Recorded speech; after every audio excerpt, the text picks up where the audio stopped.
Hello folks, Joel here, another Transformers review. Today we'll be looking at Transformers Combiner Wars Protectobot Rook. This set comes with Rook, a type of taser gun, and a combiner hand-foot.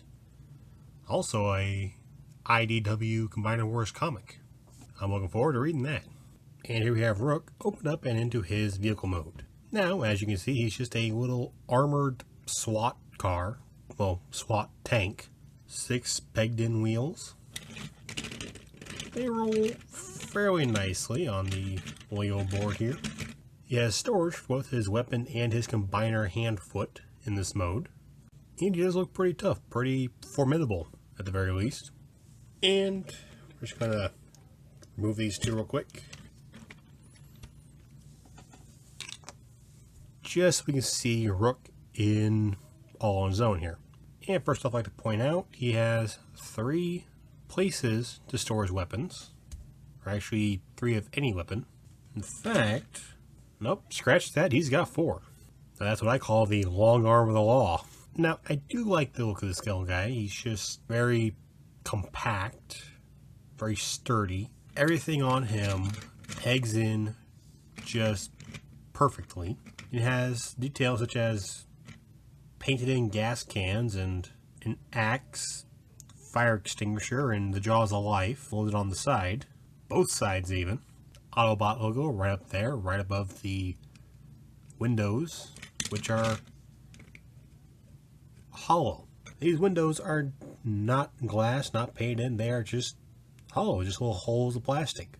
Of course, that's normally what you'd have for a tank like this. You hit by a shell, I would think it's better to have the shell hit the tank window without the addition of, glass shattering. I mean, granted, if you have a heavy artillery, cannon shell that has just been launched and was landed inside your vehicle, you're not really going to have much to complain about, but at least, no broken glass. So, it could be worse. That's all I'm saying. And best part about this is it hides the robot mode very, very well. Doesn't have visible hands. Feet are, well, you don't know they're feet unless you know they are feet. Really, the only thing exposed would be the head. And turned around, yeah, that's the head. Just turned around so it blends in right in. But it blends in very well. The back of the head, at least. All in all, it's a very good vehicle mode. Now to get Rook in his robot mode, actually pretty simple. Take the head back here, flip it up, turn it around.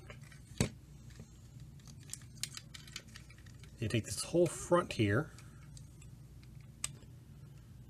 and you wiggle that up just like so, exposing the fists. Unpeg and drag out. And those are done. Now for the feet. You gotta be careful because these two peg in pretty tight, and my first time transforming this, the front part popped off. So you just fold these out like so. Then fold the fronts up into feet.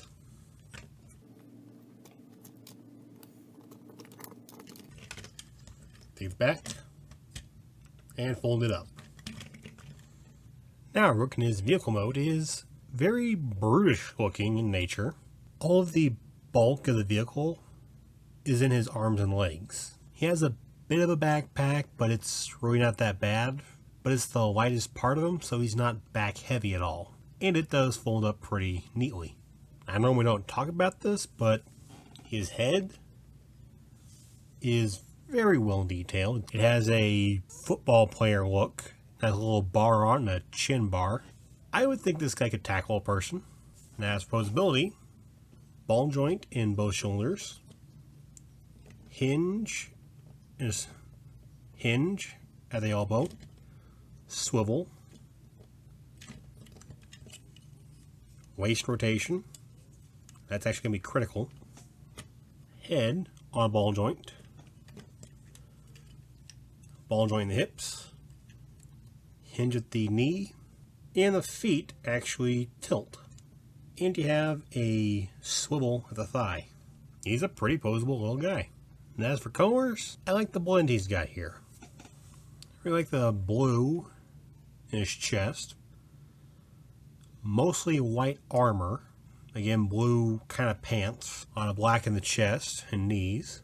Just kind of looks like, well, if the police had a football team, this would probably be the uniform. Now, as for weapons, he has his stun baton thing. At least that's what I'm thinking it is. You can peg it on his shoulder if you wanted. And the funny thing is, he doesn't have any real hands. His hands are molded plastic, and the port to use them is on the top of the fist. So you can hold his weapon like that, which just kind of like ridiculous. Or he can jab his foes. This guy really knows his brass knuckles. And of course, since really every other reviewer has done this, the combiner fist plugs right in. So if you have two of those, you can give him giant fists. Unfortunately, this is the only figure I have so far. But even without those weapons, you can still pretend that he has like arm cannons or something. And the fact that the hands are completely covered up, so there is actually no logical reason to even have these. There is no reason to have these hands other than giving him Hulk hands if you wanted. While I wouldn't recommend this for every toy, I'm really glad that Rook can do this. It's a lot of fun. Alright, now I'm going to show you his arm mode and leg mode, both of which are a lot easier to get into if you start from his vehicle mode. So, arm mode. Usually best to fold the robot head out. Pull this all the way up. And then just tuck that in as much as you can. In fact, from here you can actually just go straight to leg mode.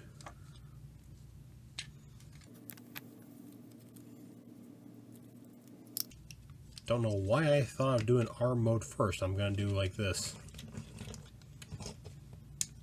Then just take this combiner port, or peg, put that out. There it goes around like that. And just to get Superion out here, slides in, right in there. And you get a pretty good bend at the knee, as well as a bend at the thigh. And from here to arm mode, just split the legs,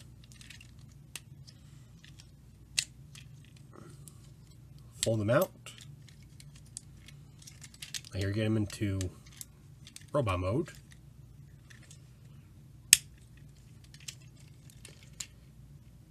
And peg them right back together.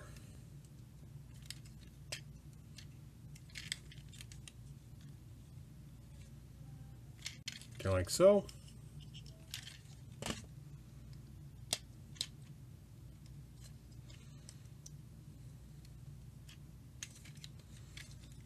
And fold that down. And he makes for a pretty good arm. The robot hands are actually exposed in this mode. But that, again, really just gives them, well, I guess, shoulder cannons. Which is pretty cool. And that is Transformers Combiner Wars Rook. Now you can get this figure for about $15. Definitely recommend picking this guy up. He is as close to perfect as you can get. All four of his modes look great. His hands, while again I don't recommend it for every robot, for him it does work very, very well. A few other toys might benefit from this, but again, don't go crazy. Just an all-around, good, solid little bot, and I look forward to seeing more from this toy line. Now, I have heard, apparently there will be a Bruticus set. And if this guy is slightly retooled into a full-blown tank, he'd make for a great brawl. And I hope he gets made in a brawl, because I would very much like 2 of these to fight each other. So I thank you folks for watching. Hope you enjoyed this video, and I'll see you next time.